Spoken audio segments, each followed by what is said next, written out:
শুভ সকাল বন্ধুরা, সকলে কেমন আছেন? আশা করছি সকলের ভালো আছেন, সুস্থ আছেন।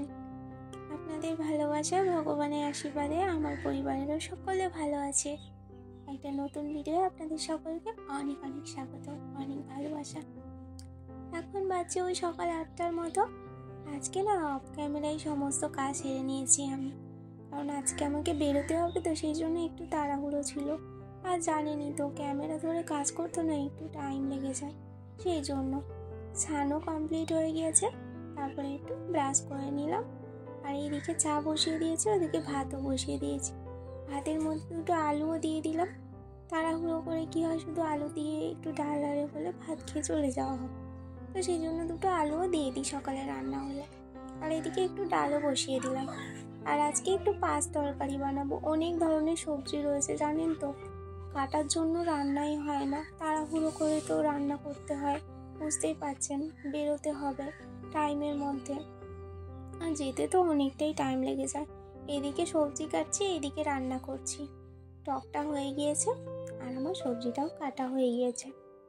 ওই যে পাঁচ তরকারি করব, আগে ভাবলাম কি মশলাটা কষে নিই, যেহেতু একটু তাড়াতাড়ি আছে আর অনেকটা বেলা হয়েছে জানেন তো।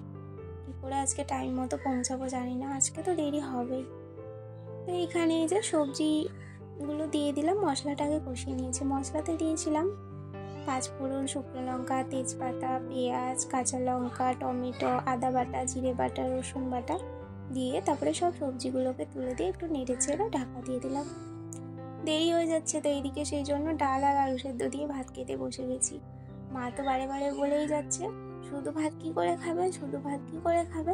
আমি বলছি, আরে বাবা শুধু ভাত কোথায়, ডাল আছে, আলু সেদ্ধ আছে। মা আবার বাবাকে বলছে পোস্ত এনে দাও, বড়া করে দিতাম ভালো হতো, কারণ তখনই কড়াইশুঁটির বড়াটা হয়নি আমি যখন খেতে বসেছিলাম।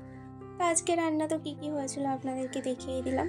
বেরিয়ে পড়েছি, অনেকটাই দেরি হয়েছে জানেন তো। দেখুন গ্রামের এই সবুজ দৃশ্য কি অপূর্ব, তাই না? দেখলে পুরো মনটা জুড়িয়ে যায়, সবুজে ঘেরা। আর দেখুন সারি সারি দিয়ে তাল গাছ। তো আমি দেখতে দেখতে চললাম আর আপনাদেরকেও দেখিয়ে দিলাম।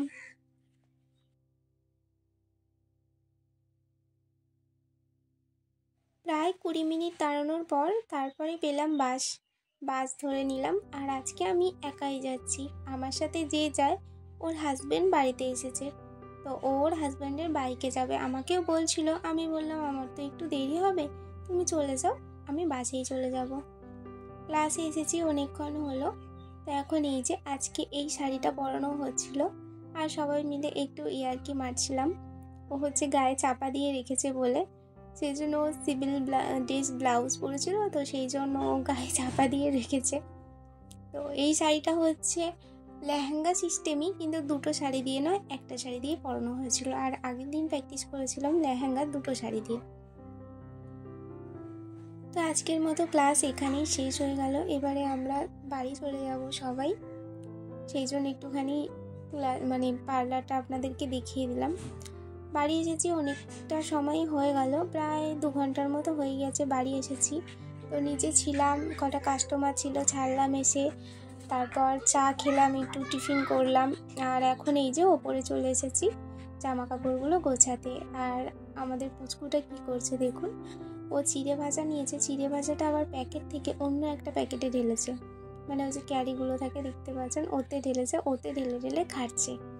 আর ওর সাথে কিছু কথা বলছিলাম, ও আমাকে জিজ্ঞাসা করছিল, মা তুমি কি এখন কোথাও যাবে, তুমি কি এখন ভোজ খেতে যাবে, এরকম টাইপের আমাকে কোশ্চেন করছিল। কোশ্চেনটা করার কারণ হচ্ছে ওর বাবা নিচে বলেছে, বাবু জানো তো কালকে ভোজ খেয়েছো, আমাদের আবার একটা ভোজ আছে। তো সেই জন্যই ও আমাকে সেই কথাটা জিজ্ঞাসা করছে, মা তুমি কি এক্ষুনি ভোজ খেতে যাবে, তুমি কি এখনই যাবে, তাহলে কে যাবে, দাদুও যাবে, ঠাম্মাও যাবে, বাবাও যাবে, মানে ওর কোশ্চেনের পর কোশ্চেন থাকেই। তো ওর সাথে একটু বকাবকি করলাম, যেহেতু সারাদিন আমাকে দেখেনি, সন্ধ্যাবেলা তো আসতে একটু জ্বালায়, এমনি আসার পর তো প্রায় আধা ঘন্টা 1 ঘন্টা কোলে ঢুকেই বসে থাকে, নামতেই চায় না, ছোট বাচ্চা তো বুঝতেই পারছেন। আর এই যে আমি এখন কাঁসারের বাসনগুলো তুলছি, মাসিমণিরা এসেছিলো সেদিন, বার করা হয়েছিল, আর কি বলুন তো কাজের চাপ না, এগুলো তোলাই হয়নি।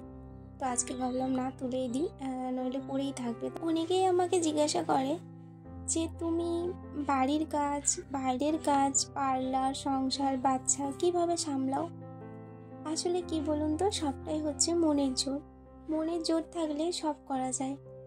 আমার নয়, সেই মনের জোর থেকেই সবটা করি। হয়তো শরীর দেয় না, মানে খুবই অসুস্থ লাগে, খুবই শরীর খারাপ লাগে, মনে হয় পাচ্ছি না, পারবো না, কিন্তু তখন মনকে শান্তি দিন না, পারবো। পারবো না কেন, ঠিক পারবো, এটাই আমি ভাবি। সেই জন্যই হয়তো আমি পারি। তো আমি আজকে আসার সময় না একটু সবজি বাজার করে নিয়েছিলাম। ওইখানে একটু সবজির দামটা অল্প, মানে কম।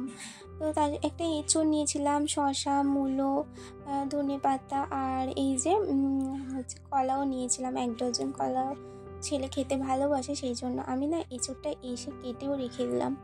ভাবলাম কি সুবিধা হবে, তাহলে কেটে রেখে দিই, যেহেতু বসেই রয়েছি। আর এই যে বিছানার চাদরটাও না আমি চেঞ্জ করে দিলাম, ওইটা একটু নোংরা হয়েছিল, আর ছেলে পুরো চিড়ে ভাজাগুলোকে ফেলে একাকার করে দিল।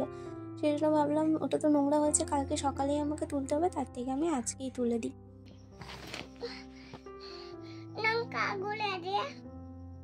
হঠাৎ করে মনে পড়লো লঙ্কা গুঁড়ো দিয়ে আপেল খাবি? কে কে খায় লঙ্কা গুঁড়ো দিয়ে আপেল? তুজ্জ খায়? কই এদিকে তাকাও, কখন খেয়েছি? আমি খেলাম দি খুব ঝাল। তাহলে আবার খাবে বলছো? খাবো আমি। তুমি তো এই বলছো খুব ঝাল। আমি ঝালই খেতে পারি। কেন, তুমি ছোট না? ছোট তো, তুমি ছোট তো। আমি খাবো। কি খাবে? আমি লঙ্কা গুলা দিয়ে পিলা লাগাবো। এখন পিলালা আমি কোথায় পাবো? পিলালা আমি এখন কোথায় পাবো? তো কাটা আছে, একটু কাটা আছে। আমাদের বাড়িতে তো পিয়ারা নেই এখন। আমাদের বাড়িতে পিয়ারা নেই, পিয়ারা এখন শেষ হয়ে গিয়েছে, আনতে হবে তো বাজার থেকে। বাজার থেকে আনতে হবে, বাড়িতে নেই। তুমি সব দুষ্টুমি করে ফেলে দিচ্ছ কেন খাটের নিচে? তো পাকা বুড়োর একটু পাকা পাকা কথা শুনলাম। আর এইখানে এই যে রাতের আজকে ডিনারে রয়েছে পরোটা আর দিনের তরকারি, আর এই যে কড়াইশুঁটির বড়া ছিল ওটাও রয়েছে। তো চলুন খেয়ে নিই। আর আজকের ভিডিওটা আপনাদের কেমন লেগেছে অবশ্যই কমেন্টে জানাবেন। সবাই ভালো থাকবেন, সুস্থ থাকবেন, সাবধানে থাকবেন। টাটা।